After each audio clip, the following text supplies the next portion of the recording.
नियम नंबर 3, अपने इरादे छिपाकर रखें। आप किस उद्देश्य से काम कर रहे हैं, यह जाहिर न होने दें। इससे लोग अंधेरे में रहेंगे और अपनी योजना नहीं बना पाएंगे। अगर उन्हें इस बात का अंदाजा ही नहीं होगा कि आप क्या करना चाहते हैं, तो वे अपनी रक्षा की योजना नहीं बना सकते। इस तरह आप उन्हें गलत दिशा में काफी दूर तक ले जा सकते हैं और काफी समय तक गुमराह कर सकते हैं। जब तक उन्हें आपके इरादों का एहसास होगा, तब तक बहुत देर हो चुकी होगी। शक्ति की कुंजी। ज्यादातर लोग खुली किताब की तरह होते हैं। वे अपने मन की बात तत्काल कह देते हैं। वे मौका मिलते ही अपने विचार प्रकट कर देते हैं। वे अपनी योजनाओं और इरादों के बारे में लगातार बोलते रहते हैं। वे ऐसा कई कारणों से करते हैं। पहली बात, अपनी भावनाओं और भावी योजनाओं के बारे में बातें करने की इच्छा बहुत आम और स्वाभाविक होती है। अपनी जुबान पर लगाम कसना और अपनी बातों पर नियंत्रण रखना मुश्किल होता है। दूसरी बात, कई लोग यह मानते हैं कि ईमानदारी और स्पष्टतावादिता से वे लोगों का दिल जीत लेंगे और अपनी भलमनसाहत को प्रमाणित कर देंगे। वे बहुत मुगालते में रहते हैं। ईमानदारी दरअसल एक भौंथरा हथियार है, जिससे कट्टा कम है, खून ज्यादा बहता है।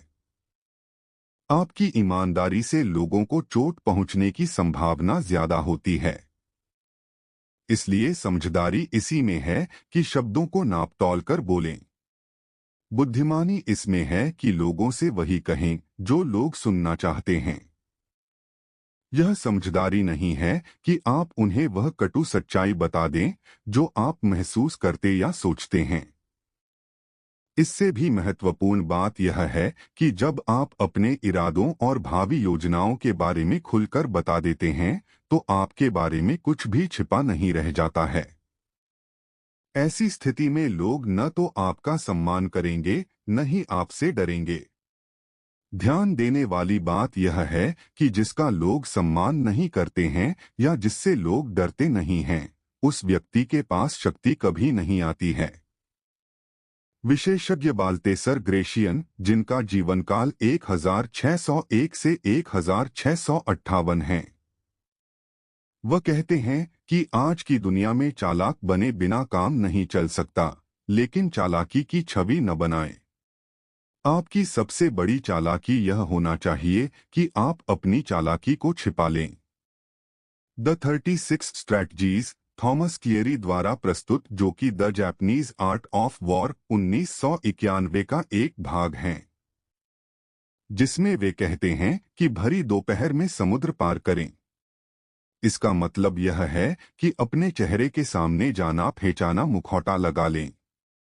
चूंकि सब लोगों को जानी पहचानी चीजें देखने की आदत पड़ जाती है, इसलिए रणनीति बनाने वाला नजर आए बिना आराम से अपनी योजना बना सकता है।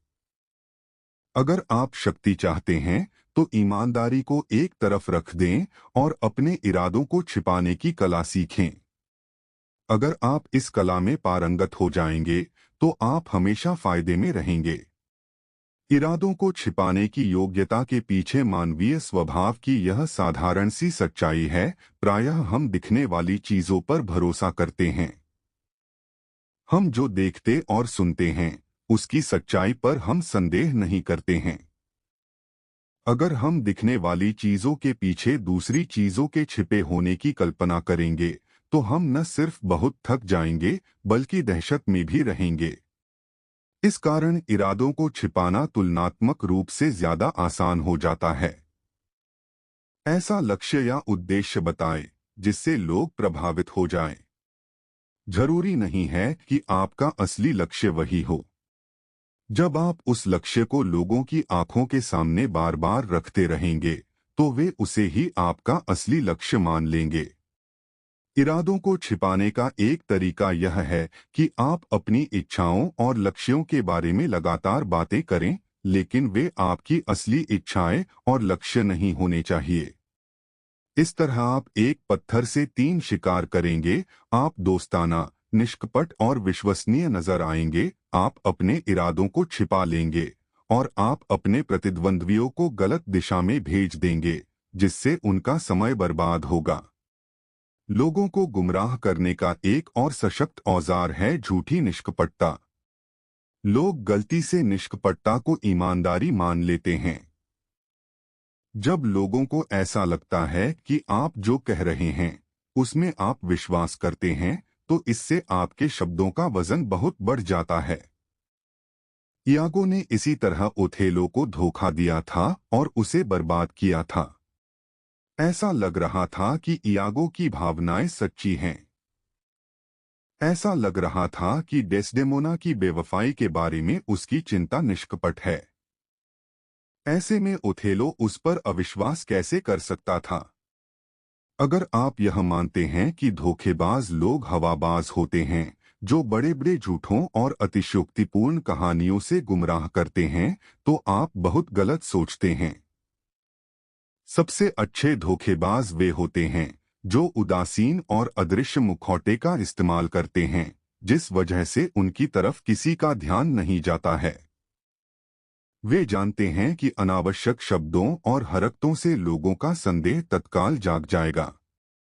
इसलिए वे अपने लक्ष्य को सामान्य, जाने पहचाने और मासूम शब्दों के पीछे छिपा लेते हैं। एक बार जब आप जाने पहचाने शब्दों का इस्तेमाल करके लोगों की सतर्कता को दबा देंगे, तो फिर उनका ध्यान इस तरफ नहीं जाएगा कि इन शब्दों के पीछे धोखा देने के इरादे हैं। आपका नकाब जितना एकरूप होगा, आपके इरादे उतनी ही अच्छी तरह छिपे रहेंगे। नकाब का सबसे आसान रूप है चेहरे के भाव। उदासीन और भावहीन चेहरे के पीछे हर तरह की विनाशकारी योजना बनाई जा सकती है, जिसकी किसी को भनक भी नहीं लगेगी। इतिहास के सबसे शक्तिशाली लोग इस हथियार का इस्तेमाल करने में निपुण थे। कहा जाता है कि फ्रैंकलिन डी रूजवेल्ट के चेहरे को देखकर कोई भी उनके दिल की बात नहीं समझ सकता था। बैरन जेम्स रॉथस्चाइल्ड ने तो पूरी जिंदगी इस बात का अभ्यास किया कि वे नकली मुस्कुराहटों और भावहीन चेहरे के पीछे अपने असली विचार छिपा लें। याद रखें, अपनी प्रभावशाली वाक्पटुता को छिपाने और भावहीनता का नकाब पहनने में धैर्य और विनम्रता की जरूरत होती है। इस तरह के नीरस नकाब को लगाकर निराश न हो। अक्सर भावहीनता से लोग आपकी तरफ आकर्षित होते हैं और आप शक्तिशाली नजर आने लगते हैं। उदाहरण स्वरूप यहाँ एक तस्वीर है जिसका नाम है भेड़ की खाल। भेड़ कभी अचानक हमला नहीं करती है, भेड़ कभी धोखा नहीं देती है, भेड़ बहुत ही सीधी और आज्ञाकारी होती है। भेड़ की खाल पहनकर लोमड़ी बड़े आराम से मुर्गियों के दड़बे में घुस सकती है। विशेषज्ञ निनोंडेला एनक्लोस, जिनका जीवन काल 1623 से 1706 हैं, वे कहते हैं कि जो योग्य सेनापति शत्रु पर अचानक हमला करने का इरादा रखता है, वह अपने शत्रु को अपने इरादे की भनक भी नहीं लगने देता है। अपने उद्देश्य और अपनी प्रगति को छिपाएं। अपनी योजनाओं को तब तक प्रकट न करें जब तक कि उनका विरोध करना असंभव न हो जाए, जब तक कि युद्ध पूरा ही न हो जाए। युद्ध की घोषणा करने से पहले ही विजय हासिल कर लें। संक्षेप में, उन सेनापतियों का अनुसरण करें जिनकी योजनाएं सिर्फ उन्हीं बर्बाद इलाकों को मालूम होती हैं जहां से वे अपनी सेना लेकर गुजरे हैं।